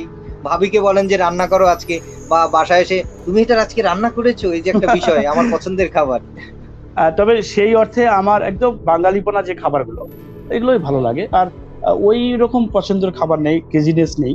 যেমন খিচুড়িটা ভালো লাগে, খিচুড়ি খাই, খিচুড়ি মাঝে মধ্যে তোমার ভাবি মাঝে মধ্যেই রান্না করে। আহ, এটা আচ্ছা, এটা আমাদের বাসায় রেগুলার হয়, এটা আছে। আর আমার এই করলার ভাজি, তিত করলার ভাজিটা চমৎকার, এটা আমার খুব ফেভারিট ডিশ। এই ধরনের খাবার, মাছ, যে কোনো মাছ, ছোট মাছগুলো বেশি, ছোট ছোট মাছ। এই ঝাল জাতীয় খাবার আমার মানে বলা যায় পছন্দের, মিষ্টির চাইতে পছন্দ। মিষ্টি একটু কমই পছন্দ করি। আচ্ছা, আচ্ছা, স্পাইসি খাবারগুলো ভালো লাগে। যাই হোক, আমরা কবির পছন্দের কবি তালিকা শুনলাম, আমরা কবির পছন্দের খাবার শুনলাম। এবার আরেকটু কবিকে নিয়েই ফিরবো, কবির বইয়ের বিষয়ে ফিরবো, যে আপনার এখন কয়টা বই বেরিয়েছে, প্রথম বই, এবং বইয়ের নামগুলো অবশ্যই জানতে চাইবো। কবিতার বই কয়টা, প্রবন্ধ বা গবেষণামূলক, আমরা টোটাল আপনার বইয়ের কালেকশন বা আপনার প্রকাশ হয়েছে জানতে চাই। আমার আসলে এ যাবৎ 4টি বই প্রকাশ হয়েছে। বই যদিও কবিতা কাব্যগ্রন্থ 10টি কাব্যগ্রন্থ রেডি হয়ে আছে, প্রস্তুত হয়ে আছে। এর মধ্যে অঞ্জলি ভরে ওঠে গন্ধ ভরা বাতাসে, এটা আমার প্রথম কাব্যগ্রন্থ, 2012 সালে এটা প্রকাশিত হয়। এরপরে চাষার ক ছত্র কাব্যগ্রন্থ প্রকাশিতব্য, এটাও প্রকাশের অপেক্ষায় আছে। চাষার খসড়া 2020, এবং বেগুনির ওপারে 2020। তাছাড়া মহাশপথ মহাভারত কাব্যগ্রন্থ প্রকাশের অপেক্ষায়। শিশুদের জন্য একটা বর্ণমালায় ছড়া কাব্যগ্রন্থ প্রস্তুত হয়ে আছে, এটাও প্রকাশ হবে 2021-এ। 21-এর কবিতা নামে একটা কাব্যগ্রন্থ 21কে নিয়ে, এটার কিছু কবিতা বিভিন্ন পত্রিকায়, বিভিন্ন ম্যাগাজিনে প্রকাশ হয়েছে, আর কিছু প্রকাশিতব্য হয়ে অপেক্ষায় আছে। জলের কাজল, বঙ্গবন্ধুকে নিয়ে চাষার পংক্তি, গহীনের জলে রেখেছি তোমাকে, জাপিত রস, এবং আবার একটা মজার একটা কাব্যগ্রন্থ, সেটা হচ্ছে চাষার খসড়া। এই খসড়া কাব্যগ্রন্থটা একটু ব্যতিক্রম ধর্মী এবং অন্য রকমের একটু লেখা নিয়ে এটা লেখা। সব মিলিয়ে 12টার মতো কাব্যগ্রন্থ আবার প্রস্তুত হয়ে আছে। বলা যায় যে 2500-এর উপর কবিতা বিক্ষিপ্ত হয়ে বিভিন্ন কবিতা আছে, এগুলোকে যদি বিরাট বিরাট ব্যাপার, অনেক কাজ করে ফেলেছেন যেগুলো জমে আছে। আশা করছি ধীরে ধীরে আমরা সবগুলোই পাবো। আর গবেষণা গ্রন্থ আমার তাও প্রায় 10টির মতো গবেষণা গ্রন্থ রেডি হয়েছে। আটপুকুরহাট গণহত্যা, এটা সরকার প্রকাশ করবে। ফুলবাড়ি 71, এটাও তারা প্রকাশ করবে। 71 দিনাজপুর যুদ্ধক্ষেত্র গণহত্যা অন্যান্য, এটা অবশ্য আমি নিজে প্রকাশ করবো। এটাও বইটা প্রায় 95% কাজ শেষ হয়েছে। আর একটা মজার কাজ করছি, সেটা হলো দিনাজপুরের কিংবদন্তি, এটাও প্রকাশের অপেক্ষায়। তাছাড়া সাঁওতাল বিদ্রোহ ও দিনাজপুরের আদিবাসী সাঁওতাল, এটা প্রস্তুত হয়েছে। দিনাজপুরের পিরাউলিয়া শিরোনামে একটা গবেষণা গ্রন্থের কাজ চলছে, এটাও প্রায় 90 ভাগ হয়েছে। আমার দেখা 71, বিভিন্ন 71 সালে যারা সেই সময়কার চোখের সামনে থেকে যারা 71 দেখেছে, তার সাক্ষাৎকারমূলক একটা গ্রন্থ, এটাও প্রকাশের অপেক্ষা। এটাও ওই সরকার থেকে এটাও প্রকাশ হবে। এছাড়া আর একটা গ্রন্থ করছি আমি, সেটা নামাজের ঐতিহাসিক প্রেক্ষাপট। নামাজ কিভাবে আসলো, মানে ইসলামিক ইতিহাসের সাথে যুক্ত করে এটা আমার একটা গবেষণা করতে, এটাও কাজ চলছে। কলাদের নিয়ে কাজ চলছে, কলাদের কাজটা শেষ হয়েছে। এটা খুব শীঘ্রই এই নভেম্বরের মধ্যেই এটা প্রকাশ হবে। প্রায় প্রকাশের যাবতীয় কার্যক্রম সম্পূর্ণ করা হয়েছে, সুসম্পন্ন হয়েছে। এছাড়া আমি যেহেতু শিক্ষকতা করেছি, আমার শিক্ষা নিয়ে আমার কিছু ভাবনা আছে। এই নিয়ে আমার একটা গ্রন্থ আছে, যেটার নাম দিয়েছি আমি চাষার শিক্ষা ভাবনা। এটাও প্রকাশের অপেক্ষায়। এছাড়া আমার একটা গল্প গ্রন্থ আছে, বোকা পালোয়ান। এই গল্প গ্রন্থটা রেডি হয়ে আছে। এছাড়া চাষার গল্প নামে একটা গল্প গ্রন্থ আছে। আর বিভিন্ন পত্রিকায় এ যাবৎ প্রায় 17-18টা প্রবন্ধ প্রকাশ হয়েছে। এছাড়া বিভিন্ন ম্যাগাজিনে, বিভিন্ন জায়গা থেকে, বিভিন্ন সুভেনিয়রে, বিভিন্ন জায়গায় যে প্রবন্ধগুলো আমার প্রকাশ হয়েছে, এই প্রবন্ধগুলোর সংকলন একটা রেডি হয়েছে, যেটার নাম দেওয়া হয়েছে চাষার প্রবন্ধ। সেখানে প্রায় 20-22টা প্রবন্ধ স্থান পেয়েছে। এছাড়া বিভিন্ন মাধ্যমে তো লেখা হচ্ছেই, সব মিলিয়ে লিখছি, মানে বলা যায় যে লিখছি, চলছে চলছে চলছে এবং চলমান প্রক্রিয়া। আর এটা চাষা হাবিব, এটা কামনা সবসময় করি, চাষা হাবিব যতদিন বেঁচে আছে ততদিন যেন কলম চলে, যতদিন তার শ্বাস আছে, এই মঙ্গল কামনা সবসময় থাকবে, আর এটা আমরা আশা করি। তো যাই হোক, আমরা এরপরে চাষা হাবিবের কাছে অন্য পর্যায়ে যাব, আমার প্রিয় কবি, প্রিয় মানুষ। তার আগে আরেকটু মন্তব্য দেখে আসে, অনেকেই মন্তব্য করছে। ফরহাদ হোসেন লিখেছে, আসসালামু আলাইকুম। ওয়ালাইকুম আসসালাম, ধন্যবাদ ফরহাদ হোসেন। আরো লিখেছে, ভালো লাগছে স্যার, ধন্যবাদ আপনাকে। এমডি আক্তার লিখেছে, আমি সিরাজগঞ্জ থেকে শুনছি, ভালো লাগছে ভাই, ধন্যবাদ। ফরহাদ লিখেছে, সবাইকে আমি অনুরোধ করব আমার প্রিয় কবির পক্ষ থেকে, প্লিজ আপনারা লাইভটি শেয়ার করে দিন। তো যাই হোক, আমিও তার সাথে সুর মিলিয়ে বলতে চাই, বেশি বেশি করে শেয়ার করে দিন। সুরাইয়া জান্নাত দেখছি লিখছে, তিনি লিখেছেন, স্যার আসসালামু আলাইকুম, আপনার জন্য অনেক অনেক ভালোবাসা রইল, ধন্যবাদ। মেঘা লিখেছে, প্রথম দেখছি, ভালো লাগলো, ভালোবাসার ইমোজি দিয়েছে, ধন্যবাদ। এভাবেই দেখতে থাকুন, প্রচুর প্রচুর মন্তব্য করতে থাকুন। আশা করি আপনাদের এই অনুপ্রেরণায় আমরা আরো বেশি ভালো কাজ করবার চেষ্টা করব, কারণ শ্রোতা দর্শকদের অনুপ্রেরণা বা কোনো আয়োজনে অনেকটা কাজে লাগে। ফরহাদ আরো লিখেছেন, প্রিয় কবি, 1971 সালের আটপুকুর হাটের এবং দাদুল গ্রামের গণহত্যার বিষয়টি বিস্তারিত বলবেন প্লিজ প্লিজ প্লিজ।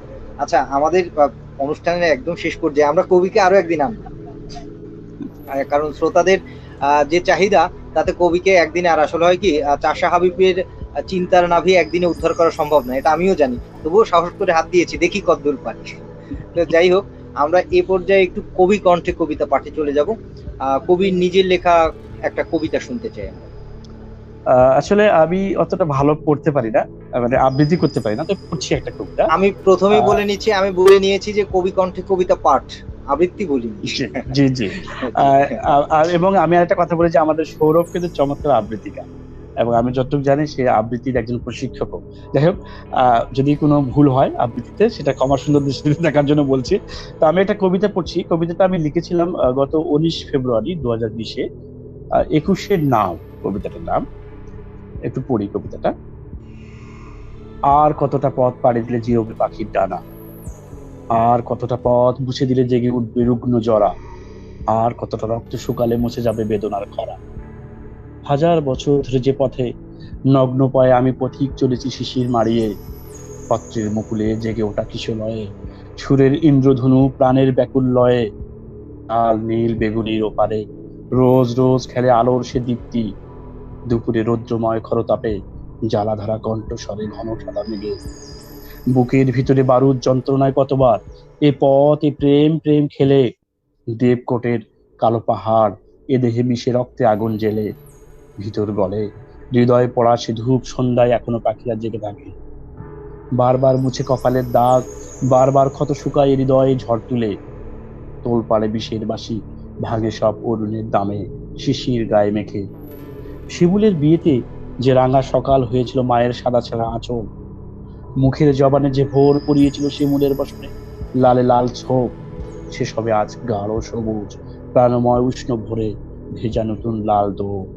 পাখির ডানায় আজ বিজলি খেলে প্রাণের উঠোন রংময় ছড়িয়ে ভোর। আমি তো দেখি সে ভোরে কাক ভেজা জাড়ে আমার মা শুভ্র বসনে, প্রাণের গানে আমার শার্টে পকেটে আমার জামার আস্তিনে গুজে দেয় সুর, যেন আমি দেখেছি হাজার বছর পরে তারে চাষা মাটির দেবালয়ে। জেপিটা একদিন দৃপ্ত কণ্ঠে গিয়েছিল, ভুলবো না, আমি ভুলবো না। মাঠের পর মাঠ, তেপান্তর, গনগনে হুইসেল, সব ফেলে তৃষ্ণার জল। স্রোতের তোড়ে ভেঙেছিল চৌকাঠ, না ফেলে এক ফোঁটা অশ্রু জল। আর কতটা পথ পাড়ি দিলে জিরোবে পাখির ডানা, আর কতটা পথ মুছে দিলে জেগে উঠবে রুগ্ন খরা। আমি সে সুখে হাজার বছর পাড়ি দেই, প্রভাত ফেরিতে বুকের স্নানে। আমার দেহে সে সুখে ধানের গন্ধে নবান্ন আসে ফিরে বারে বারে। সব শেষে পাখির নিড়ে প্রেম সনদ শিশিরের গন্ধে, গন্ধ জেগে জেগে তোলে সুখ। পাখির কণ্ঠে ধ্বনিত হয় তার মা স্বরে আপন তেজে বায়ান্নর মুখ। আমি এবার জিরোতে চাই, মুছে ডানার গন্ধে মাটিতে গেঁথে পাল। আমি এবার বিলোতে চাই, মুঠোয় মুঠোয় আমার প্রেমময় ফসল। অঞ্জলি ভরে নিয়ে নাও লিখে আতুরের জলে দীপ্ত একুশের নাম।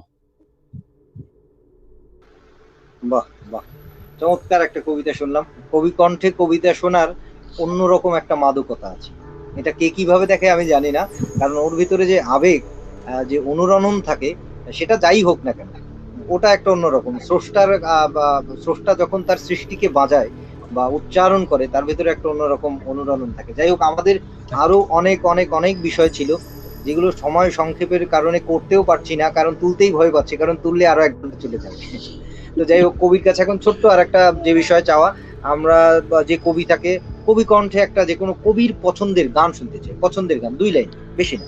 আসলে মাত্র আমি 2 তো লাইন। গান গাইতে পারি না, তবে একটা গান গান। আমি মাঝে মাঝে হুম হুম গুনগুনিয়ে গুনগুন। গাই। হ্যাঁ সেটা হলো একটা পুরাতন বাংলা ছবির গান, যে আমি কার জন্যে কত চেয়ে রব, আর কি দায় পড়ে। বাহ এটুকুই। বাহ বাহ, তালি তালি তালি, চমৎকার চমৎকার। আচ্ছা, সেই দিকে যেহেতু চলে এসেছি, যেটা না জিজ্ঞাসা করলেই নয় আমার মনে হয়, কারণ আমি জানি চাষা হাবিবের একটা অন্যরকম দুর্বলতা আছে বাউল তত্ত্ব বা লোকজ সংস্কৃতির প্রতি, কিন্তু এটা নিয়ে অনেক বিশদ আলোচনা। ছোট করে একদম, আমরা এখন আছি 56 মিনিট 50 সেকেন্ড পার করছি। তো ছোট করে একদম আহ, একটু জানতে চাই। হ্যাঁ, আসলে বাউল নিয়ে আমার একটা ছোটবেলা থেকেই ফ্যাসিনেশন কাজ করে। এবং আমি যখন বিএ এমএড করি, এমএড এর একটা পার্টে আমাদেরকে গবেষণার টপিকস বেছে নিতে বলেছিল, আমি লালনের উপর কাজ করেছিলাম। তো বাউল নিয়ে বাউল তথ্য, বাউলের যে বিষয়গুলো, এটা মানে আমাদের আমাদের দেহের মধ্যে বাউলিয়ানা যুক্ত আছে। এটা আমাদের আবহাওয়া, আমাদের কৃষ্টি, কালচার সবকিছু যেন বাউলিয়ানারে একটা উর্বর ক্ষেত্র হচ্ছে আমাদের এই বাংলা। তো আমি সৌরভকে একটা মজার তথ্য দিই, যে এই বাউলিয়ানার প্রেমে পড়ে আমারও প্রায় 22-23টার মতো বাউল গান লেখা হয়েছে। গানগুলো সুরের অপেক্ষায় আছে, লিখেছি। সাধু সাধু সাধু। হ্যাঁ, তো আচ্ছা। জানি না যে চাষা সঙ্গীত হিসাবে সমাদৃত হবে কিনা। যদি সুর সেভাবে হয়, সে হয়তো বা শ্রোতাদের কাছে পৌঁছতে পারে। তো বাউল আসলে এটা অল্প কথায় বলার কোনো বিষয় নয়, এটা এত একটা জটিল এবং এত গভীর একটা বিষয়, এটা নিয়ে বলতে গেলে হয়তো সারা রাত পার হয়ে যাবে। ব্যাপারটা এরকম আর কি। তো আসলে আমি শুধু সাধুর এটুকু, সঙ্গে যখন আমরা যারা বাউল প্রেমী মানুষ, সাধুর সঙ্গে যখন বসি, তখন কিন্তু সারা রাত কেটে ভোর হয়ে যায়, হ্যাঁ এরকম সেটাই। একটা ব্যাপার এবার হয়ে যায়। একটা তথ্যের মধ্যে ঢুকলেই দেখা যাবে যে সারা, তবে একটা বিষয় আমার কাছে খুব টানে, সেটা হচ্ছে আমাদের গ্রামের যে একদম প্রান্তিক যারা মানুষ, তারা কিন্তু বাউল তত্ত্ব, বাউলিয়ানাকে একেবারে মনে প্রাণে ধারণ করে। হ্যাঁ, এটা একটা চমৎকার বিষয়। এবং আমি যখন গ্রামে যাই, গ্রামে যখন কাজ করি, বিভিন্ন লেভেলে যাই, দেখি যে তাদের কাছ থেকেই বাউলিয়ানার যে আমাদের যে কি বলে চিরায়ত ঐতিহ্যের যে ধারাবাহিকতা, তারাই ধরে রেখেছে। আমরা শহরেরা বাউলকে বাণিজ্য বানিয়েছি, আমরা বাউলিয়ানাকে নিয়ে বাণিজ্য করছি, টাকা কামাই করছি বাউলের গান গেয়ে। কিন্তু সত্যিকার অর্থে বাউল চর্চার যে জায়গাটা, সেটা তারাই ধরে রেখেছে, এবং হয়তোবা এভাবেই ধরে থাকবে, এভাবে হাজার বছর ধরে চলবে। তো যাই হোক, আমরা আসলে এই বিষয়টা নিয়ে আরো জানবার ছিল, কিন্তু আক্ষেপ প্রকাশ করছি, আক্ষেপ ছাড়া করার কিছু নেই। কারণ সময়ের ব্যাপারে একটা কথা আমি প্রায়ই বলি, সেটা হচ্ছে সময় কাছিমের মতো। সময়ের ব্যাপারে একটা কথা প্রায়ই বলি, সেটা হচ্ছে কাছিমের মতো গুটি গুটি পায়ে সে হাঁটে, কিন্তু কখন যে ফুরিয়ে যায় আমরা টের পাই না। তো যাই হোক, শেষের দিকে যেহেতু একদম চলে এসেছি, আমরা শেষে আপনার এমন কোনো একটা উক্তি বা কথা কি বলতে চান সকলের উদ্দেশ্যে, যেটাকে আপনার প্রথমেই একান্তই আপন মনে হয় যে ছড়িয়ে পড়ুক সবার মাঝে? প্রথমত সবাইকে ধন্যবাদ, সৌরভকে অসংখ্য ধন্যবাদ, এবং সেই সঙ্গে যারা এই রাত জেগে অনুষ্ঠান দেখছেন তাদেরকে ধন্যবাদ। আমার প্রথম কাব্যগ্রন্থে দুটো লাইন ছিল এরকম যে, সময় কি জানে কখন কোথায় দাঁড়াতে হবে, আমি কি জানি কি আমার অপেক্ষায় আছে। ধন্যবাদ সবাইকে। ধন্যবাদ। আমরা একদম শেষ পর্যায়ে চলে এসেছি। আমরা এখন ৫৯ মিনিটে আছি। কবি যেহেতু একবারে একটা তার উক্তি দিয়েই বিদায় নিয়ে নিলেন, তাকে আর নতুন করে বিদায় নেবার জন্য যাচ্ছি না। তবে কবির প্রতি একটা ক্ষুধা শুধু আমার না, শ্রোতা দর্শকদেরও থেকে গেল। তাদের মন্তব্য থেকেই বুঝেছি তারা অনেক কিছু জানতে চায় আপনার কাছে, কিন্তু আমরা জানাতে পারলাম না, এর জন্য দুঃখিত।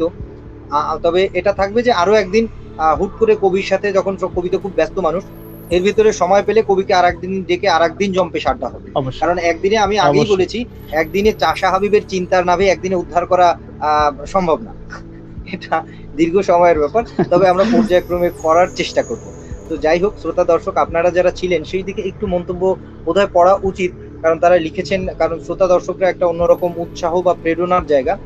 ফরহাদ আরো লিখেছেন অসাধারণ প্রতিভা, ধন্যবাদ, ভেরি নাইস। তিনি লিখেছেন মেঘাপ্রীতা মেঘা লিখেছে অসাধারণ, ধন্যবাদ ফরহাদ। আরো লিখেছে প্রিয় কবি, আপনার কবিতা আবৃত্তি অনেক ভালো লাগলো, আপনার প্রশংসা করে শেষ করা যাবে না, আসলেই সেটা। এরপরে সুবর্ণা ইসলাম লিখেছে হ্যালো হাবিব স্যার, কেমন আছেন? হ্যাঁ, তিনি এখন পর্যন্ত ভালো আছেন, আমরা দেখতে পাচ্ছি। আপনারা যারা সঙ্গে ছিলেন, সাথেই ছিলেন, প্রথম থেকে শেষ পর্যন্ত ছিলেন, কিংবা মাঝে মাঝে এসে ঢু মেরে গেছেন, সবাইকে ভালোবাসা। যারা দেখেছেন এবং দেখেননি তাদেরকেও ভালোবাসা। তো আজকের এই আয়োজন চিন্তার নাভি পর্ব ৭। দুপুর রাতে তাসুর সাথে চিন্তার নাভির সাথে ছিল চাষা হাবিব। আপনারা যারা দেখেছেন সকলকে ভালোবাসা রইল। আর যে কথাটা মহামারী কেটে গিয়েছেও আবার যায়নি, এরকম একটা ব্যাপার, এটা একটা সময়ের ব্যাপার। আশা করছি খুব শীঘ্রই একদম একদম নির্মূল হয়ে যাবে। তো এই সময়ে একটা ছোট্ট বার্তা থাকবে, সেটা হচ্ছে সবাই স্বাস্থ্যবিধি মেনে চলবেন এবং যে যেখানে আছেন সচেতনতা এবং সাবধানতার সাথে থাকবেন।